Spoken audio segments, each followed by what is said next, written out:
Сәлеметсіздер ма? Қалдарың қалай? Бүгінгі зертханалық жұмысымызды бастайық. Бүгін зертханалық жұмысымыздың тақырыбы марганец және оның қосылыстары, иә? Яғни дайындалып келдіңіздер ғой. Бірінші зертханалық жұмысты бастамастан бұрын теориясын айтып өтейік.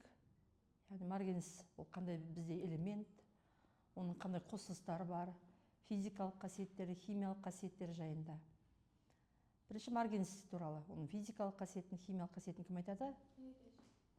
Айша, сен айта ғой. Бізде марганец 7-ші В топ элементіне жатады. Марганецті ең алғаш рет бізде Шелли алдын ала болжамдаған болатын, ал оны перолизит дейтін минералдан Джон ашқан болатын 1774 жылы. Ал 1808 жылы оны таза күйінде бізде Джон алған болатын. Жалпы марганец бізде күмістей ақ түсті темірге ұқсас болып келеді. Марганец деген сөздің өзі марганезе, яғни тазалау деген сөзінен шыққан, себебі ол перолизит минералынан пайда болған соң бізде оны бұрында тазалау үшін, әйнектерді тазалау үшін қолданған болатын. Жалпы айтып кеткенімдей, марганец өзі күмістей ақ түсті және де өзі темірге ұқсас, және де ауамен қыздырған кезде ол өзімен жұқа оксидті қабат түзеді. Осы оксидті қабаты оны қыздырған кезде тотығудан, жемірілуден сақтап отырады. Жалпы марганецті алудың бірнеше әдістері бар. Біріншісі бізде алюмитермиялық әдіс. Мұнда бізде марганецтің оксидін алюминиймен әрекеттестіру арқылы бізде марганецтің таза түрін және де алюминий оксиді алынады. Бізде мұнау 3, мұнда 8, мұнда 9, мұнда 4 қойылады. Мұнда 4 қалды. Сен мен қарап отырмын. Мұнда марганецтің оксидін көмірмен тотықсыздандыру арқылы марганецтің 4 валентті оксидін. 4 валентті оксидін көмірмен тотықсыздандыру арқылы марганец және де көміртек моноксиді алынады. Көміртек моноксиді. Және де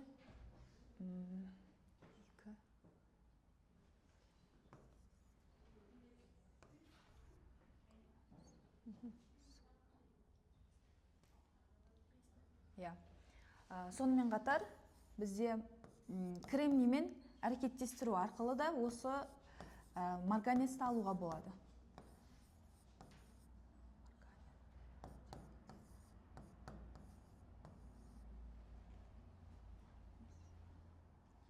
Теңесті.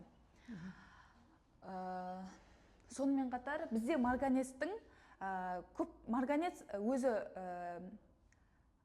көптеген валенттіліктерді көрсетеді, яғни бізде +2, +4, +6, +7 және +5 валенттіліктерін көрсетеді.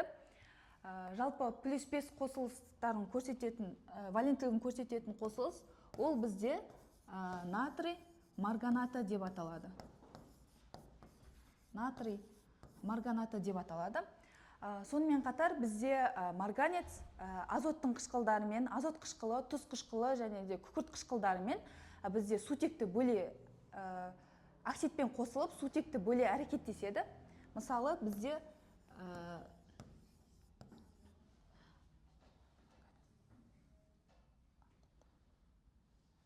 марганец хлоридіне оттекті қосқан кезде қосылыстардың қасиеттерін өтіп кеттің ба?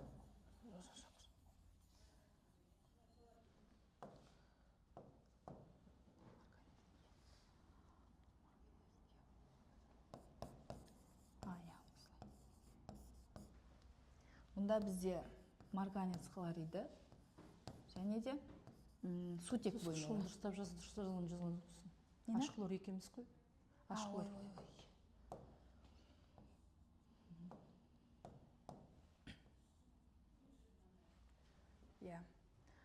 Теңестір. Тұз қышқылының алдына 2 қоямыз. Сонымен қатар бізде концентрлі күкірт қышқылымен әрекеттескен кезде марганец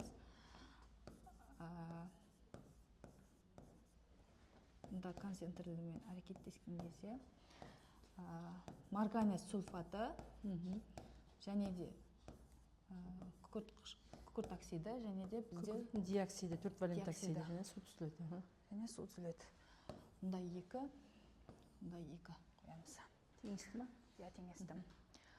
Енді оның марганецтің оксидтеріне тоқталсақ, марганецтің оксиді суда ерімейтін жасыл түсті ұнтақ болып табылады. Жалпы бізде марганецтің оксидін, 2 валенті оксидін, 4 валенті оксидін, марганецтің 4 валенті оксидін сутекпен әрекеттестіру арқылы алуға болады. Мұнда былай. Марганецтің 4 валенті оксидін сутекпен әрекеттескен кезде марганецтің оксиді және де бізде су алынады. 2, 3 қойсам, теңесіп тұр ма? 2, иә, дұрыс, теңесіп тұр. Сонымен қатар бізде марганецтің карбонаттарын қыздырған кезде де осы марганецтің оксидін алуға болады. 2 валент оксидін айтып жатсың ғой, сен? Иә, 2 валент оксидтерін. Марганец О және де СО2. Сонымен қатар қымызды қышқылын ыдыратқан кезде де бізде де марганецтің 2 валенті оксиді түзіледі.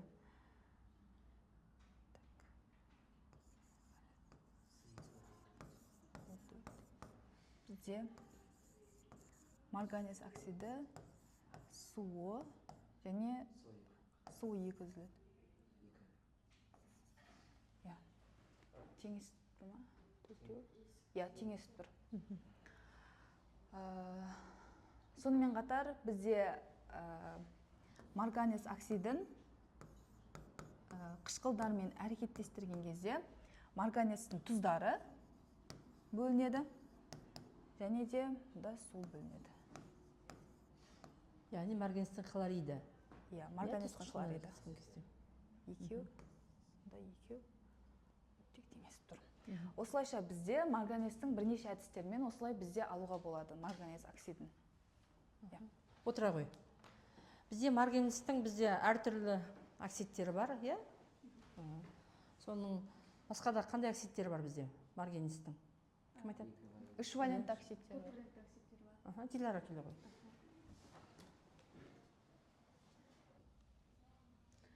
Келесі біз, яғни марганецтің бірнеше оксидтері бар, яғни марганецтің 3 валенті, 4 валенті оксидтері және де марганецтің жалпы гидроксидтеріне тоқталатын боламыз. Жалпы марганецтің гидроксидіне бірінші тоқталатын болсам, ол бізде яғни қосалқы жолмен алынатын әппақ тұнба болып табылады. Оның алынуы бізде марганецтің яғни 2 валенті тұз арқылы және оған сілтік әрекеттесу арқылы алынатын болады. Мысал ретінде, яғни марганец сульфат, марганецтің сульфатына яғни калий гидроксидін жіберу арқылы, әрекеттестіру арқылы марганецтің гидроксидін ала аламыз.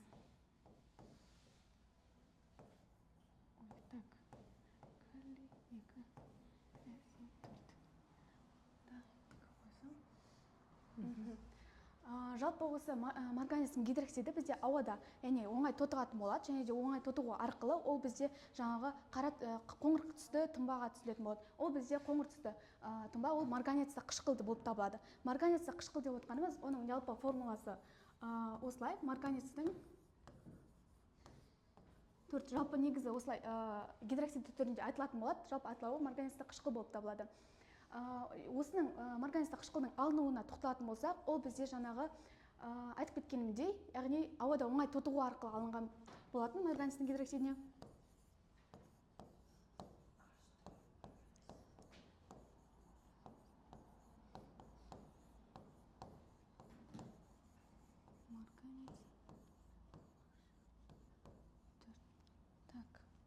Егер реакцияны теңестіретін болсақ, мында 2, және мында 2. Осы марганецтің қышқылға, яғни біз жалпы лама қышқыл реакциялармен әрекеттестіретін болсақ, бізде марганецтің 2 валенті тұздары түзілетін болады.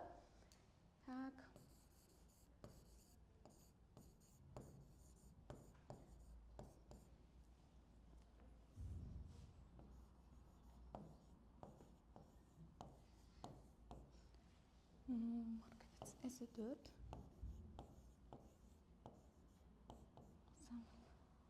H2. 12. Реакцияны теңестіретін болсақ, да.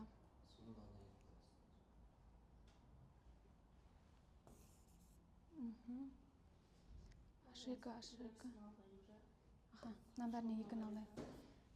Тек мына жерге 2 и оттекке.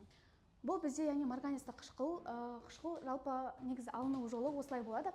Келесі бізде яғни марганецтің оксидтеріне тоқталатын болсақ, марганецтің 3 валентті және 4 валентті оксидтері бар. Ең алдымен марганецтің 3 валентті оксидіне тоқталатын болсақ, ол бізде қара түсті зат, және де ол бізде жаңағыдай браунит және карнакалит деген секілді минералдар арқылы кездесетін болады. Жалпылама оны, яғни марганецтің жалпы қос тотығын қыздыру арқылы ала аламыз.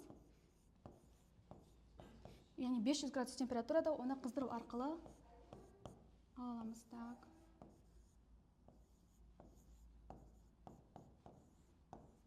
Мұнда 2 қойсақ, мұнда 4 қойсақ. Жалпы марганецтің, яғни бізде 3 валентті оксиді түзілді. Бұл марганецтің 3 валентті оксиді сонымен қатар жаңағы қышқылдармен, нелерде жаңағы концентрлі қышқылдармен және де күкірт қышқылының ерітінділерінде баяу әрекет ететін болғандықтан, ол бізде жаңағы марганецтің 3 валентті тұздарын түзетін болады. Яғни марганецтің хлориді, марганец сульфаты деген секілді 3 валентті тұздары түзіледі. Осы марганецтің яғни 3 валентті оксиді 900 градус температурада тұрақты болатын болады. Жалпы келесі енді марганецтің 4 валентті оксиді. Ол бізде қара түсті, ол да 2 дайлы оксид болып табылады. Оның да алыну жолы негізінен дәл осылай, яғни оны да қыздыру арқылы алатын боламыз. Осы марганецтің 4 оксидін, яғни біз қышқылдармен марганецтің 4 оксиді. Ой, какой я сейчас скутну. Так.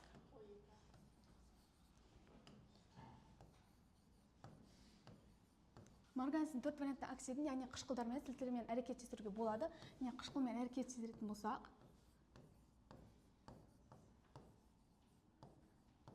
марганец С4 және де H2 және де O2 түзілетін болады. Так, мұнда 2 және де мұнда 2. Келесі, яғни тағы да бір тұз қышқылымен әрекеттестіріп көрсек осы дәлі. Тұздардың алуын жазып жатсың ғой. Марганецтің хлориді және де хлор 2 және де такой су H2. H2. Мұнда семей қалды. Так, теңестіретін болсақ, мұнда хлор 2 алдына 4 қойсақ, и мына жерге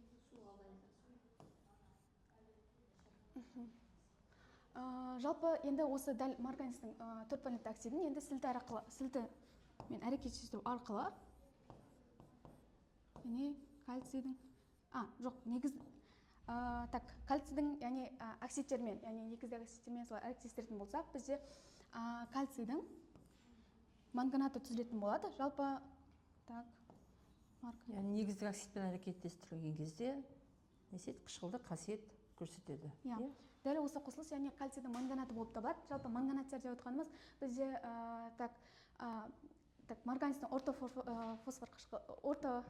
марганецтің марганецті қышқылы және де метамарганецті қышқылының тұздары болып табылады. Жалпы айтқанда марганецтің бізде 4 валентті оксиді, ол бізде бертолий тұзының, сонымен қатар сутек асқын тотығының ыдырау реакцияларында катализатор болып табылады, және де құрғақ элементтердің деполяризациялау арқылы алынатын дәл осы қосылыс болып табылады. Отыра ғой. Марганецтің оксидтеріне тоқталып өттік, олардың тұздарына тоқталып өттік. Енді марганец қышқылы туралы кім айтады? Зият, айта ғой.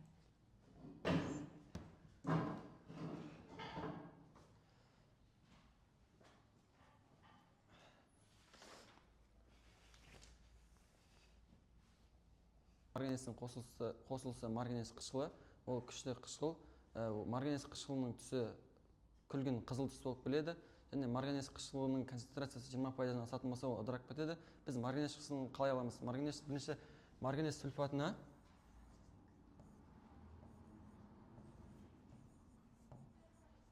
күміс оксидін қосамыз. Қорғасын оксидін қосамыз. Сосын азот қышқылын қосамыз. Бұл жерде марганец қышқылы алынады.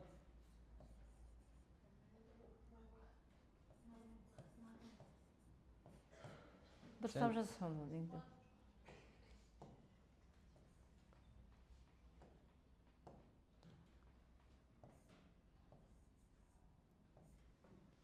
Және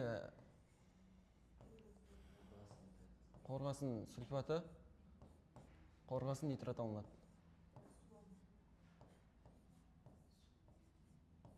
Сосын су.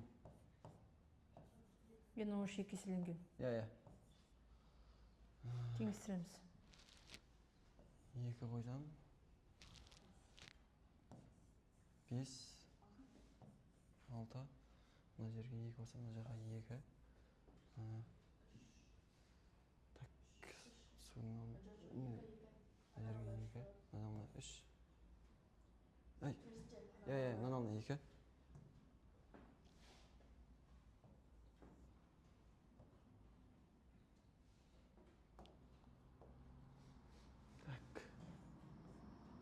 Мына 3, мына 2. Су мына 3 болып тұр. 2 ма? Және бұл марганецтің қышқылдарына бұл реакция сапалық реакция болып табылады. Марганецтің қосылыстарына. Марганецтің қосылыстарына сапалық реакция болып табылады. Келесі бізде марганец қышқылының қосылыстарын перманганаттар деп аталады. Оның ішінде тұздарын перманганаттар деп аталады. Перманганаттар деп аталады. Олардың ең маңыздысы калий перманганаты болып табылады. Калий перманганатын қыздырған кезде ол ыдырайды.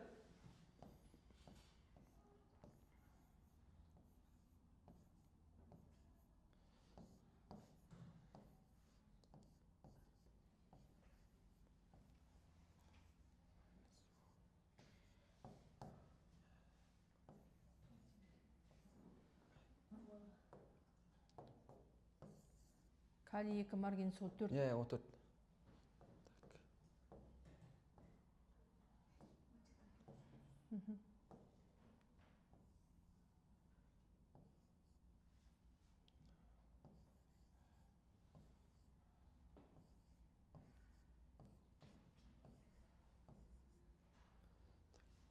Бұл реакциямыз зертханада оттегін алу реакциясы болып табылады. Және біз келесі марганец және марганец қосылыстарын қолдануы. Марганец көбінесе бұл болатқа марганец қосатын болсақ, өте берік қоспалынатын болады. Ол осы марганецтің 90% сол болатқа марганец қосылуға жұмсалады. Және ол марганец болатқа қосылатын болса, ол қима машиналарда брондау ретінде көп қолданады. Және марганецтің тағы бір қосылысын қолдануы калий перманганаты. Ол калий перманганаты медицинада залалсыздандыру ретінде қолданылады. Келесі марганецтің биологиялық рөлі жануарлар мен өсімдіктерде қатты рөл атқарады. Марганецтің жануарлар жасушасында жеткілікті болуы ол фотосинтездің қарқынды жүруіне әсер етеді. Ал жануарлар жасушасында жеткілікті болуы қанның жақсы бөлінуін қамтамасыз етеді. Ал өсімдіктерде марганец аз болатын болса, мысалы дәнді дақылдардың бетіне дақтар пайда болады, сол сияқты белгілер пайда болады. Марганец осы салаға қолданылады, марганец қосылыстары. Дұрыс, отыра ғой. Енді біз жалпы теориялық бөлімге тоқталып өттік. Жалпы марганец қандай элемент, оның физикалық және химиялық қасиеттеріне қолданылуына, қосылыстарының химиялық қасиеттеріне тоқталып өттік. Енді осыны тәжірибе жүзінде зертхананы жасап көрейік, зертханалық жұмыстарда. Ал бастаймыз сонда зертханалық жұмысты. Марганец гидроксидін алу және олардың қасиеттері. Ең алдымен марганец гидроксидін алу үшін марганец хлоридіне натрий гидроксидін қосамыз. Және де бізде марганец гидроксиді түзіледі.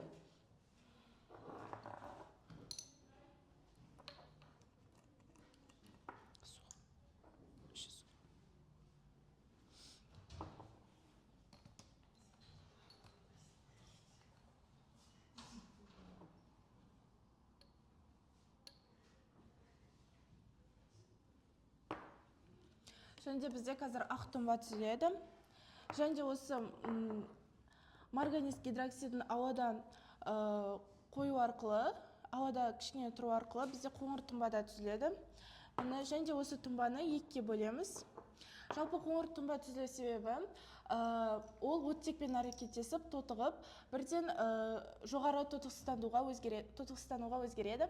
Енді кезекте осы марганец гидроксидін екі сынауға бөліп, біреуіне тұз қышқылын қосамыз.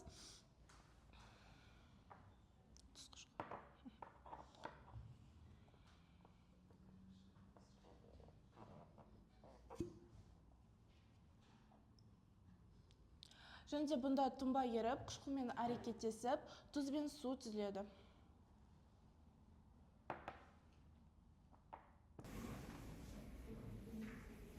Келесі бізде жасайтын реакциямыз марганец тұздарының қасиеті. Ол үшін бізге қорғасынның 4 валентті оксиді қажет.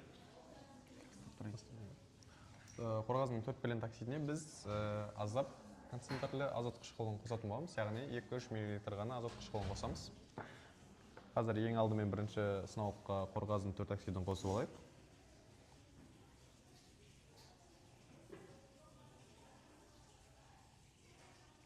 Біз енді концентрлі азот қышқылын аздаған мөлшерде қосатын боламыз.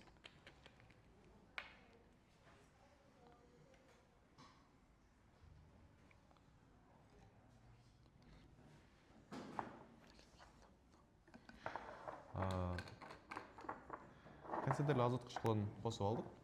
Енді оның үстіне марганец сульфаттың эквивалентті сульфатын қосатын боламыз.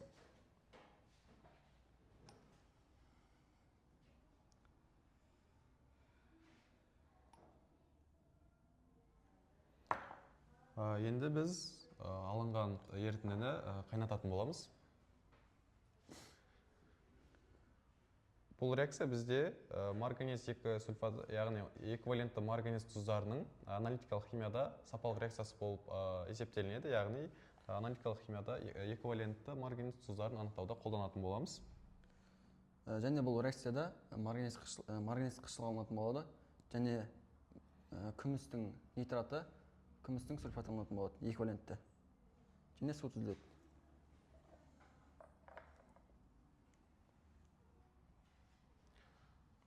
Көріп отырғандарыңыздай күн түсті ерітінді пайда болды.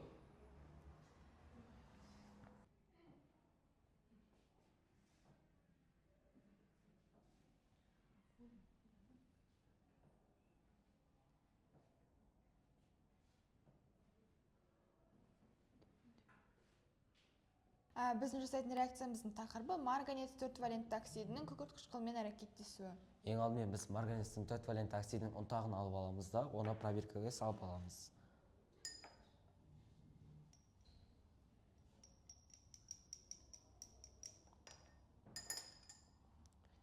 Және оның үстінен біз күкірт қышқылын құятын боламыз.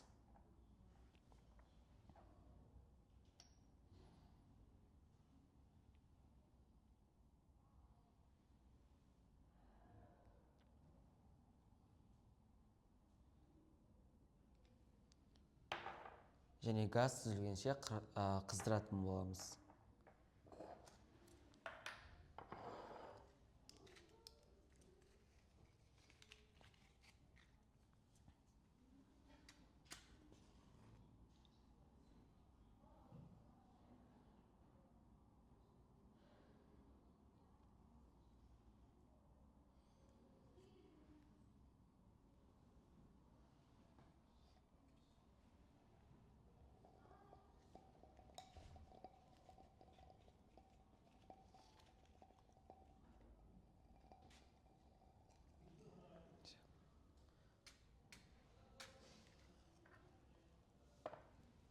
Және бізде қандай газ түзілгенін анықтау үшін оған жанған шырпыны әкеп жақындатамыз. Қарап тұрғанымыздай бізде оттек газы түзілген, яғни ол жануды қолдады және ары қарай шырпының жануын тездетіп жатыр.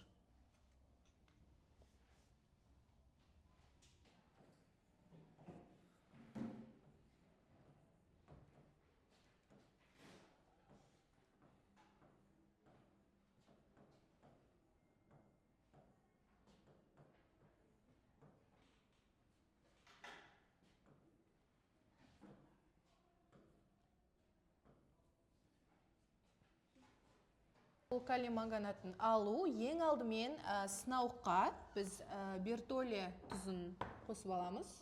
Болған соң. Nasıl тұр?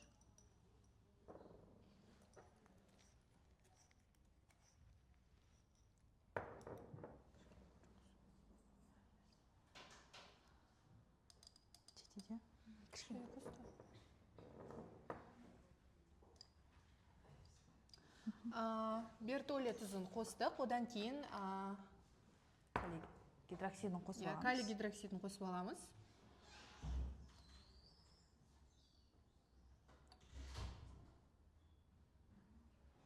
Калий гидроксидін қостық. Енді марганец оксидін қосамыз.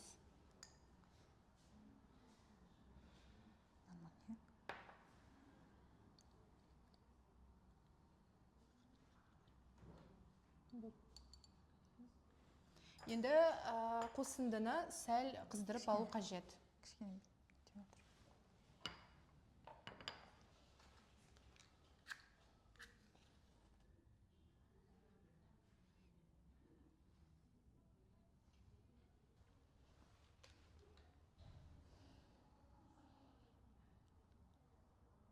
Ертіндіні балқыту керек. Ішіндегі ұнтақты.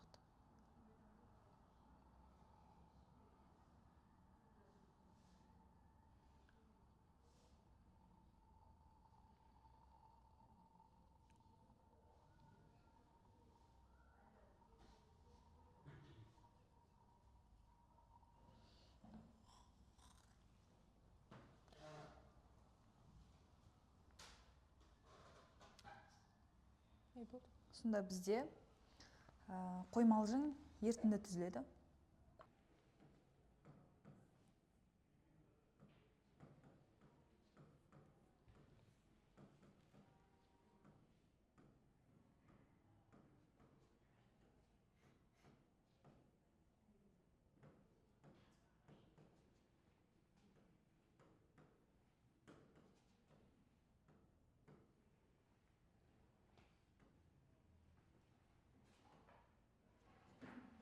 Бізде келесі реакциямыз калий перманганатын алу реакциялары. Ең әуелі біз сынауыққа калий перманганатын ұнтағын сала аламыз.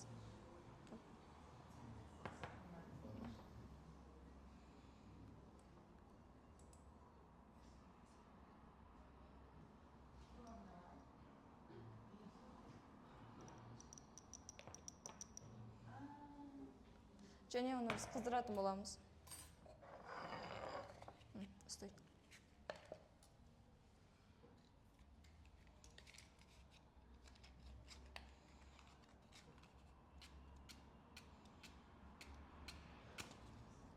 Номерін істепеш.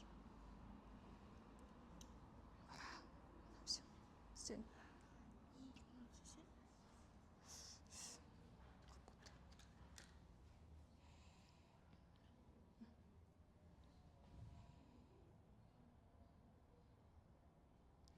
Бізде реакцияда газ бөліну керек, және бізде ол газ оттек газы болып табылады.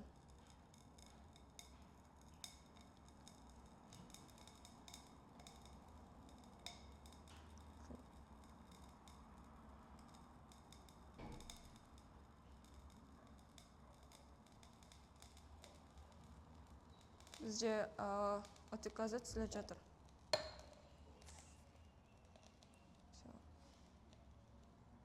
Келесі реакциямыз біз калий перманганатын тотықтырғыш кастетермакатын боламыз. Біз бірінші 3 сынауға калий перманганатын және де күкірт қышқылын құйып аламыз 1-2 мм-дан. Бірінші перманганаты.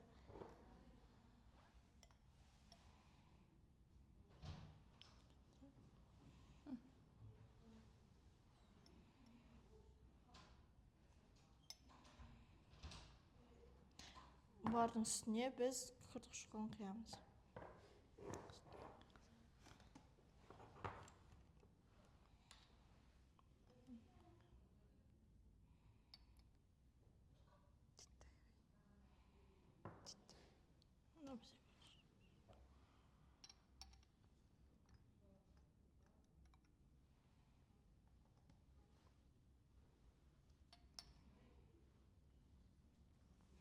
Біз осы 3 сынауды дайындап алдық. Енді келесі біз біріншісіне натрий сульфитін құятын боламыз.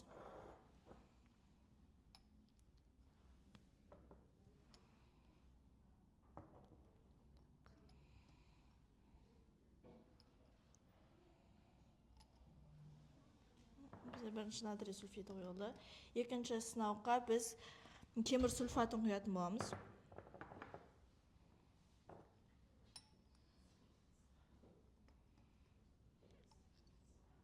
Көріп отырғаныңыздардай темір сульфатында бізде уже түссіздену реакциясы жүрді. Үшінші сынауға біз қымызды қышқылын құятын боламыз.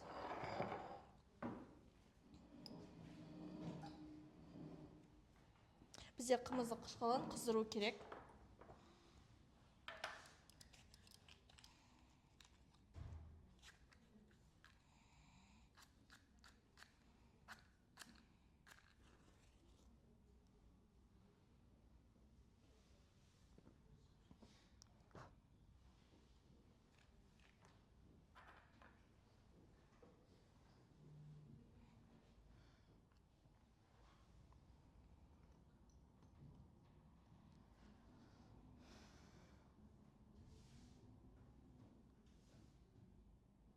Көріп отырғаныңыздар қыздырған кезде бізде қымызды қышқылының әсерінен реакция түссізденіп бастады.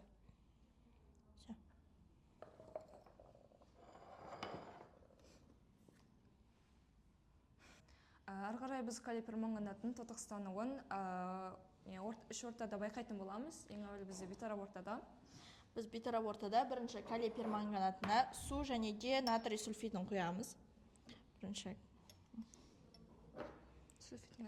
калий перманганаты, су және де натрий сульфиті.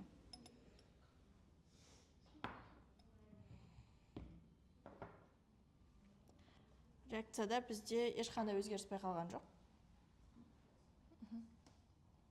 Ары қарай бізде сәттілік ортада кетеді. Ең әуелі біз сынауға калий перманганатын құйып аламыз. Одан кейін натрий гидроксидін және натрий сульфитін құямыз.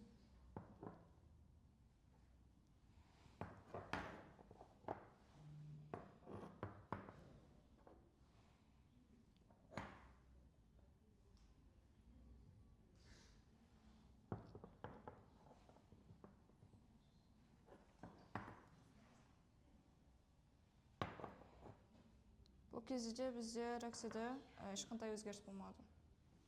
Бізде қышқылдық ортаны анықтаймыз. Ең әуелі біз органик сульфатын құйып аламыз.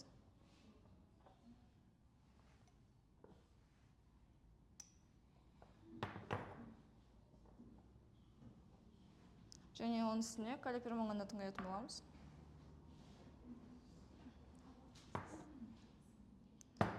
Және біз қышқылды ортаны анықтап жатқандықтан күкірт қышқылын құятын боламыз.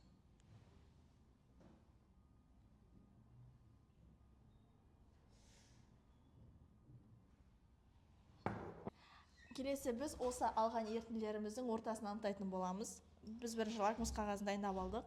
Сол бойынша анықтасақ. Бейтарап орта бойынша.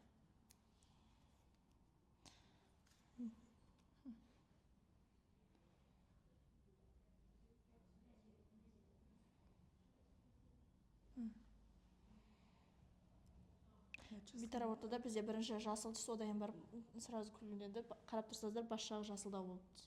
Жасыл түсте. Бейтарап ортада жасыл түс пайда болды бізде. Сәттілік орта.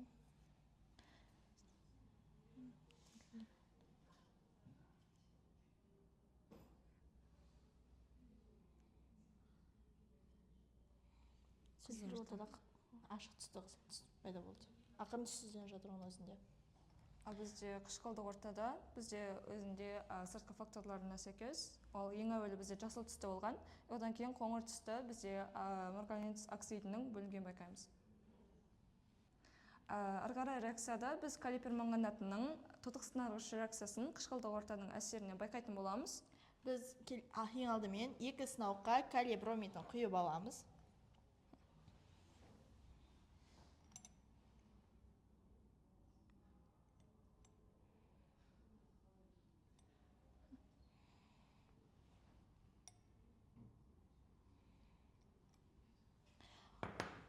бізде бірінші сынауға сұйылған күкірт қышқылын, екінші сынауға сірке қышқылын құятын боламыз. Мен қолымдағы бірінші күкірт қышқылы сұйытылған. Көріп тұрғаныңыздай түсі өзгеріп кетті, қою сары түске. Екінші сынауға біз сірке қышқылын құямыз.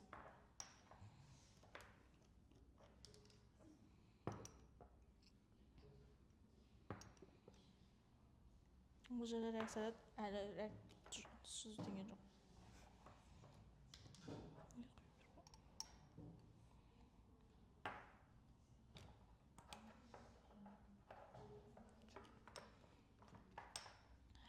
Бізде осы алған екі ерітіндімізге бір уақытта калий перманганатын құятын боламыз. Яғни пипетканың көмегімен тамызамыз.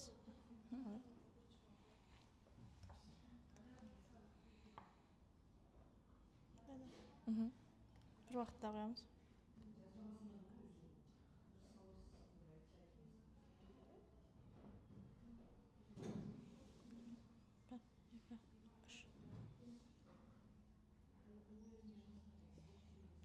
Бізде реакция түсін байқайтын боламыз. Бірде өзгеріп жатыр ма сол жағын. Сенде қандай түс?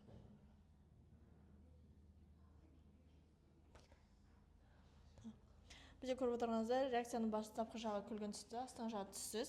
Ал бізде Надираның қолында бастапқы жағы қызыл, астыңғы жағы сары түсті реакция пайда болды.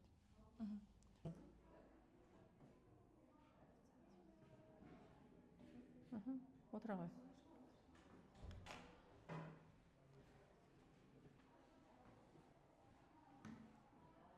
Бүгінгі зертханалық жұмысымыз аяқталды. Яғни бүгін сендер марганецтің жалпы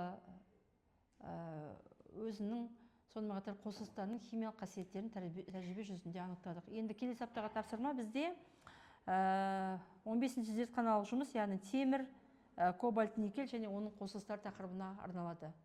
Дайындалып келеміз. Жақсы, сау болыңыз.